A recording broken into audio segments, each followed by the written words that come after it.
Jos on yhtään kaistaa elämäntilanteessa sille uuden opettelulle, niin kyllä alanvaihto sopii ihan kaikille. Moi, mä oon Päivi ja mä vaihdoin käsityöalan yrittäjyyden IT-alaan.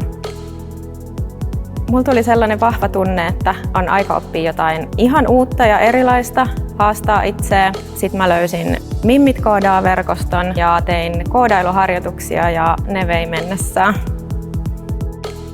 Mä aloitin AMK-opinnot, mutta hakeuduin sitten Academic Workin intensiivikoulutusjaksolle ja sitä kautta pääsin kiinni uuden alan ekaan työpaikkaan.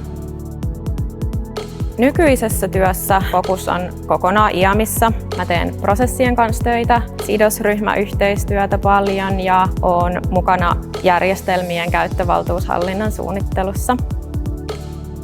Oikeastaan se, miten helposti ja sujuvasti kaikki on lopulta mennyt. Tuntuu, että mä olisin ollut IT-alalla jo paljon pitempäänkin.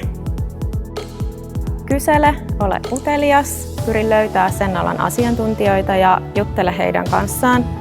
Ihmiset on lähtökohtaisesti tosi avuliaita ja tekniset asiat voi aina opetella. Pehmeitä taitoja ei ehkä ihan niin helposti ja meistä monilla on semmoisia taitoja jo, joita arvostetaan kyllä alalla kuin alalla.